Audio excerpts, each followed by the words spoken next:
बेअदबी को लेकर के सिखों में भारी आक्रोश है। वे इस निंदा कानून चाहते हैं। लेकिन हिंदू इसलिए चिंतित है कि कोई हिंदुओं और सिखों में लड़ाई लगवाना चाह रहा है। हिंदू बहुत परेशान है। 2 हिंदुओं को लिंच कर दिया गया, उसके लिए हिंदू व्यथित नहीं है। वे सोच रहा है कि कोई तीसरा पक्ष है जो हिंदू और सिखों में लड़ाई लगवाना चाह रहा है। नमस्कार, मैं आनंद सिंह। पिछले दिनों 2 अलग अलग घटनाओं में गुरुद्वारे के अंदर 2 युवकों को लिंच करके मार दिया गया। एक घटना अमृतसर के स्वर्ण गुरुद्वारे का है और दूसरा कपूरथला के गुरुद्वारे का है। दोनों ही घटनाओं में बेअदबी का आरोप लगाया गया और उन्हें मार दिया गया बेरहम तरीके से। बेअदबी को लेकर के सिख बहुत ज्यादा चिंतित हैं। सभी पॉलिटिकल पार्टी ने बेअदबी की निंदा की है, उससे बहुत बुरा कहा है। पंजाब के मुख्यमंत्री ने तो बेअदबी के जांच के आदेश भी दे दिए हैं और बीजेपी तो इसकी सीबीआई जांच चाहती है। मृतकों के नाम अभी तक पता नहीं चल पाए हैं। ये मृतक कौन है ये पता चल गया है कि लोग कहाँ के रहने वाले हैं। कपूरथला वाला दिल्ली का है और अमृतसर वाला व्यक्ति, जो मृतक व्यक्ति, यूपी का है। यह पता चल गया। इनके हाथ कोई डॉक्यूमेंट लगी है जिसमें एड्रेस तो है लेकिन उनके नाम नहीं है। नाम छुपाए जा रहे हैं। तब हम ये कह सकते हैं कि दोनों व्यक्ति हिंदू समाज से हैं जिन्हें लिंच कर दिया गया। घटना की एफआईआर दर्ज नहीं हुई है। मृतकों को न्याय दिलाने के लिए कोई पॉलिटिकल पार्टी बात नहीं कर रहा है। कानून अपने हाथ में लिया गया है। विधि सम्मत कार्रवाई होनी चाहिए थी। हत्यारों को अरेस्ट करना चाहिए था, लेकिन उस पर बात नहीं हो रही है। बेअदबी को लेकर के सब लोग चिंतित हैं। एकमात्र कांग्रेस लीडर अभिषेक मनु सिंघवी ने लिंचिंग की निंदा की है। उनके सिवाय किसी ने भी लिंचिंग की निंदा नहीं की है। बाद में कपूरथला मामले का एक दूसरा वीडियो वायरल होता है जिसमें यह पता चलता है कि व्यक्ति मानसिक रूप से विक्षिप्त था और वह भोजन की तलाश में गुरुद्वारे के अंदर गया था। लेकिन दोनों घटनाओं की टाइमिंग देखिए, लगभग 12-13 घंटे का फर्क है अमृतसर और कपूरथला वाली घटना का।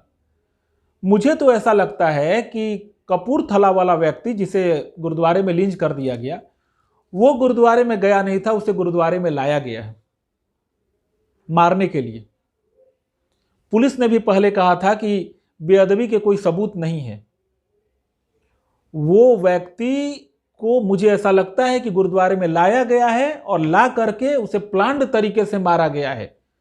जब आप दोनों घटनाओं की टाइमिंग देखेंगे तो यह समझते हुए आपको देर नहीं लगेगी। घटना को लेकर के हिंदू समाज बहुत व्यथित है। 2 हिंदुओं की हत्या हुई है। हिंदू समाज ये सोच रहा है कि कोई है जो हिंदू और सिखों में लड़ाई लगवाना चाह रहा है, कोई क्लेश पैदा करना चाहता है। हिंदू समाज में आक्रोश नहीं है इस 2 लिंचिंग को देख करके। वो चिंतित है कि हम लोगों का संबंध खराब हो जाएगा। उल्टे सिख समाज में भारी रोष है। वे गुस्से से लाल हैं बेअदबी को लेकर के। और सिख समाज चाहता है कि हिंदू समाज बेअदबी की निंदा करे। मृतक जो दोनों ही हिंदू थे उसको न्याय दिलाने की बात नहीं करे। हम लोग सिर्फ बेअदबी की निंदा करें। सिख समाज यही चाहता है और हिंदू भी लगभग यही कर रहा है। पंजाब के सिख इस निंदा कानून चाहते हैं। वे इस निंदा पर, बेअदबी पर कड़ा कानून चाहते हैं ताकि बेअदबी करने वाले को सख्त से सख्त सजा मिले। अगर इस निंदा कानून पंजाब में बन गया तो इसमें केवल हिंदू ही कॉन्विक्ट किए जाएंगे, सिख कॉन्विक्ट नहीं होगा। उन पे आरोप ही नहीं लगेगा, कोई आरोप लगा ही नहीं पाएगा। और उसके बाद भी, कानून बनने के बाद भी अगर कोई व्यक्ति पे गुरुद्वारे में आरोप लगा तो उसे तो लिंच कर ही दिया जाएगा वहीं पे। तब आप सोचिए कि यह कानून की मांग किस लिए की जा रही है। ये इसलिए की जा रही है कि ताकि दूसरे जगह पे घटनाएं जो गुरुद्वारे के अंदर नहीं होती हैं, जो बाहर हो गई, किसी पे भी आरोप लगा करके उसे कानूनन कॉन्विक्ट किया जा सके, उसे फंसाया जा सके। और फंसेंगे केवल हिंदू ही। पंजाब में जब नई सरकार बनेगी तो इस निंदा का कानून जरूर आएगा और बीजेपी भी उसको सपोर्ट करेगी। बीजेपी को केवल वोट से मतलब है, उसे और कुछ नहीं चाहिए, उसे सिर्फ हिंदुओं के वोट लेने हैं। एक झूठा नरेशन चलाया जाता है कि सिख हिंदुओं के रक्षक रहे हैं, जबकि यह बात सरासर झूठ है। बल्कि हिंदू हैं तब सिख हैं, अगर हिंदू नहीं रहेंगे तो सिख भी नहीं रहेंगे। अफगानिस्तान में देखें, पाकिस्तान में देखें, जहां हिंदुओं की संख्या बहुत कम है, वहां सिखों की हालत क्या है। और वही बात आप भारत के संदर्भ में सोचिए, चूंकि यहां पर हिंदू ज्यादा हैं इसलिए सिख सुरक्षित हैं। हिंदू नहीं रहेंगे तो सिख भी समाप्त हो जाएंगे। हिंदू के रहने से सिख हैं, सिख से हिंदू नहीं है। इसलिए कोई भी अगर इस तरह की बात करता है तो उसकी बात को काटिए, जवाब दीजिए। अब बात करेंगे अपने प्यारे प्रधानमंत्री नरेंद्र मोदी जी का, जो रांची में एक तरबेज नाम का चोर मारा गया था तो उसके लिए संसद में रोए थे।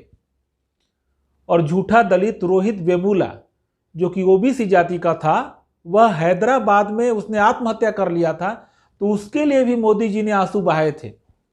लेकिन हिंदुओं के लिंचिंग पर, हिंदुओं के मारे जाने पर मोदी जी कभी भी आंसू नहीं बहाते, एक ट्वीट भी नहीं करते हैं। और मैं इसी कारण से कह रहा हूं कि पंजाब में दोनों मारे गए युवक जो गुरुद्वारे के अंदर मारे गए हैं, दोनों ही हिंदू हैं। और हिंदुओं के मरने में रोष किसी को नहीं आता। मोदी जी के आंसू तभी निकलते हैं जब कोई कथित अल्पसंख्यक हो, जो कि हम बहुसंख्यकों पे भारी है। पंजाब के अंदर हिंदुओं का बुरा हाल है। हमें इस राजनीति को समझनी पड़ेगी, हमें विकल्प खोजना पड़ेगा मोदी का। मोदी के प्रधानमंत्री बनने के बाद किस तरह से दूसरे सभी नेताओं को डाउन कर दिया गया है। क्या मोदी को छोड़ करके बीजेपी में क्या अब कोई दूसरा नेता दिखाई पड़ता है? गुजरात में मोदी लगभग 15 साल रहे, क्या वहां पर अभी तक कोई दूसरा नेता बन पाया है? मोदी जहां रहेगा अपने कॉम्पिटिटर को समाप्त कर देता है। और अब ये पीछे पड़ गए हैं योगी आदित्यनाथ के, और यही कारण है कि उत्तर प्रदेश के चुनाव में बार बार अपनी नाक घुसेड़ने के लिए आ रहे हैं। जबकि मोदी की जो छवि है सेकुलर वाला है और योगी की छवि बहुत अच्छी है। योगी के चेहरे पे चुनाव लड़ना चाहिए था, लेकिन मोदी है कि मानने को तैयार नहीं है।